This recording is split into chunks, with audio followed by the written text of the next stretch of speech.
बहुत स्वागत है आपका। मैं हूं आपके साथ रंजना सिंह राठौर। आज हम बात करेंगे कि कोरोना काल की इस दूसरी लहर में आईपीएल टूर्नामेंट का जो आगाज हुआ है, जो इसकी शुरुआत हुई है, ये कितना सही है और कितना गलत। इस पर खास बातचीत करने के लिए मेरे साथ हैं मनोज जोशी, हमारे स्पोर्ट्स टीम के संपादक हैं इंडिया न्यूज के। बहुत स्वागत है सर आपका। और आज इस चर्चा को हम इसलिए कर रहे हैं क्योंकि बहुत ज्यादा जरूरी है। देखिए, पिछला साल हमने जो देखा, एक पूरा दौर निकल गया, लेकिन वो यादें जहन में थी और आज एक बार फिर से निकल कर वो सामने आ रही है, क्योंकि कोरोना की जो दूसरी लहर है, संक्रमण पैर पसारता जा रहा है, मौतों का आंकड़ा लगातार बढ़ रहा है, संक्रमितों के आंकड़े में भी इजाफा होता जा रहा है। इन सबके बीच लगातार हमारे दर्शक भी यही कमेंट्स कर रहे हैं, उनके जहन में भी सवाल था कि आईपीएल टूर्नामेंट जो करवाया जा रहा है, हालांकि तमाम एहतियातन बरती जा रही है, बावजूद इसके सवाल लगातार ये उठ रहा है कि ये कितना सही। जब बायो बबल में ही खिलाड़ी अपने आप को असुरक्षित महसूस करने लगे, उससे उकता जाए, लिविंगस्टोन वापस चले गए, क्यों जी उनको बायो बबल जो है वो मजा नहीं आया उसके अंदर, उनको परेशान हो गए। ऐसे ही एंड्रू टाई ने जो लॉजिक दिया है, वो भी यही लॉजिक दिया है कि वो बहुत परेशान हो गए थे।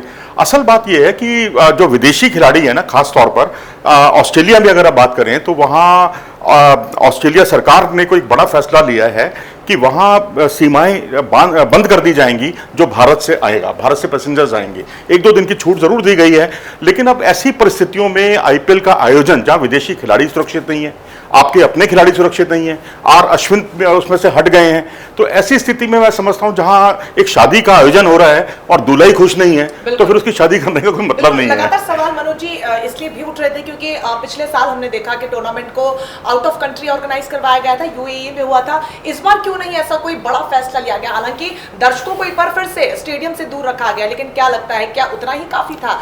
देखिए, दर्शकों का ना होना उससे मुझे कोई एतराज नहीं है, आप टीवी पे देख लीजिएगा, कोई फर्क नहीं पड़ता। क्या दर्शकों का रोमांच जो है म्यूजिक के साथ भी आप चालू कर सकते हैं, काम चला सकते हैं, क्योंकि बहुत बड़ा तादाद में मनोज जी लोग इन्वॉल्व होते हैं, आपका क्रू होता है, प्लेयर्स होते हैं, आपके कोचेस होते हैं, मैनेजमेंट के लोग होते हैं, रिस्क तो बड़ा है जी। रिस्क तो है बड़ा, इसमें कोई शक नहीं है, आपका रिस्क है, क्योंकि आप बेशक दर्शक वहां मौजूद नहीं है, लेकिन आपका जो खाना आता है वो भी बाहर से बन के आता है, किसी को कोविड है या नहीं है, आपको उसका सबका मूल्यांकन करना होता है, सब पूरा हर आदमी हर एक के साथ जुड़ा हुआ है, समाज है, सोसाइटी है भाई। यहाँ पर ठीक है, आपने एक जगह पर मैचेस करा दिए, इधर मुंबई में कुछ मैच हो रहे थे, मुंबई में हालत किसी से छुपी नहीं है, कितनी बुरी हालत है वहाँ। अब अहमदाबाद में और दिल्ली में मुकाबले आने वाले समय में आयोजित किए जाएंगे। अभी मनोज जी उठ रहे हैं कि मुंबई, बेंगलुरु, कोलकाता, अहमदाबाद, ये तमाम ऐसी बड़ी सिटीज जहाँ पर मैचेस हो रहे हैं, 60 लगभग मैच होने हैं, क्यों नहीं इसके अलावा स्टेडियम्स को चुना गया? क्योंकि यहाँ पर तो कोरोना बम वैसे ही फूटा हुआ है, बड़ी तादाद में लोग यहाँ पर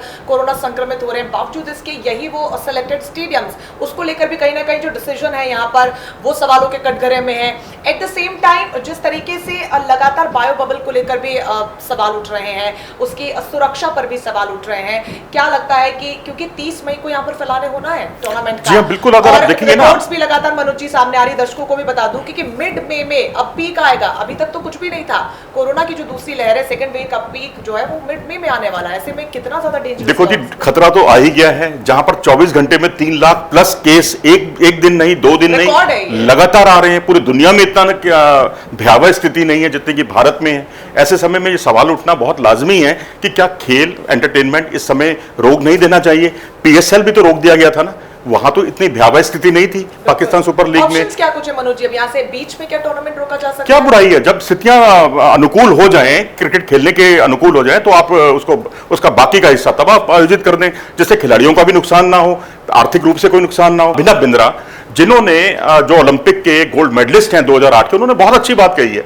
उन्होंने कहा है कि वैसे तो खिलाड़ी खुद समझदार हैं, कोई गूंगे बहरे नहीं हैं, वो सब अपना भला बुरा जानते हैं, लेकिन बीसीसीआई की ये जिम्मेदारी बनती है कि अगर वो पैसा कमा रही है इस दौर में, तो उसको इस पैसे को भारत में कोविड की जो समस्या भयावह होती जा रही है उसमें वो पैसा खर्च भी करना चाहिए। देखिए मनोज जी, बहुत ज्यादा जरूरी है कि न सिर्फ बीसीसीआई बल्कि इस वक्त हर एक इंडिविजुअल, एक ऑर्गेनाइजेशन, एक संस्था अपनी जिम्मेदारी को समझे और समाज के प्रति ज्यादा से ज्यादा जो कुछ आप कर सकते हैं वो आप डेफिनेटली कीजिए, क्योंकि मानवता ही नहीं रहेगी मनोज जी। तो मैं समझती हूँ कि संसार की जो संस्कृति है उसमें कहीं ना कहीं लूप होल जो है वो देखने को मिलेगा। हालांकि लूप होल हम हर जगह निकाल सकते हैं, टूर्नामेंट में भी जिस तरीके को लेकर सवाल लगातार उठ रहे हैं, लेकिन जो हमारा मकसद है, हमारा मैसेज है कि यही है कि इस तरीके के कम से कम आने वाले समय में बड़े टूर्नामेंट्स को ऑर्गेनाइज ना करवाया जाए, क्योंकि कई लोग रोजी रोटी के लिए ही सही उसमें काम जरूर करते हैं। काम मिलता है, ये बात बिल्कुल ठीक है, निश्चित तौर पर रोजगार देते हैं, लेकिन